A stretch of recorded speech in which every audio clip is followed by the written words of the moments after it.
હવે ધારો કે આપણી પાસે કોઈ સદિશ ત્રિપરિમાણમાં છે, તો હવે ત્રિપરિમાણમાં સદિશનું વિભાજન કેવી રીતે થશે? બરોબર. ધારો કે આકૃતિમાં દર્શાવ્યા પ્રમાણે આપણો સદિશ a જે છે એ સદિશ a x અક્ષ સાથે આલ્ફા ખૂણે, y અક્ષ સાથે બીટા ખૂણે અને z અક્ષ સાથે ગામા ખૂણે ગોઠવાયેલો છે. બરોબર. તો આપણે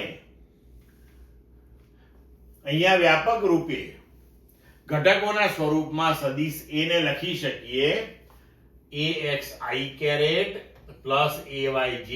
આપણે દ્વિપરિમાણમાં સમજ્યા હતા. અહીંયા ત્રિપરિમાણ એટલે કે z દિશા ઉમેરાઈ છે, તો એનો ત્રીજો ઘટક આપણે ઉમેરી દીધો azk. બરોબર. હવે જેમ આપણે આગળ ઉપર જોયું હતું કે a cos θ બરાબર ax, તો x અક્ષ સાથેનો જે ખૂણો હતો, બરોબર છે, તેને અનુરૂપ આપણે મૂલ્ય લખ્યું હતું. હવે અહીંયા x અક્ષ સાથે નો ખૂણો આલ્ફા હોય તો ax બરાબર a cos આલ્ફા, એવી જ રીતના ay બરાબર a cos બીટા અને az બરાબર a cos ગામા તમે લખી શકો. કારણ કે અહીંયા આપણે ખૂણા આલ્ફા, બીટા અને ગેમા એ અનુક્રમે x, y અને z એક્સિસ સાથેના લીધા છે. એટલે જે અક્ષ સાથેનો આપણે ખૂણો લીધો હોય એ અક્ષ ઉપરનો પ્રક્ષેપ અથવા તો ઘટક કોસાઇન સ્વરૂપે આપણે રજૂ કરી શકીએ છીએ. એટલે a cos alpha, a cos beta, a cos gamma. બરોબર.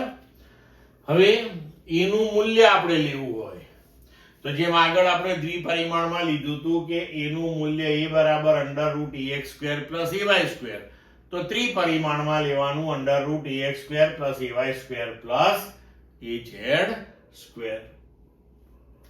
હવે જો ત્રિપરિમાણની અંદર આપણે કોઈ એક બિંદુ લઈએ, આ બિંદુ ધારો કે, અને તેના યામ આપણે x, y અને z લઈએ, તો તે બિંદુનો જે સ્થાન સદિશ છે r, એને આપણે xi + yj + zk થી દર્શાવી શકીએ છીએ.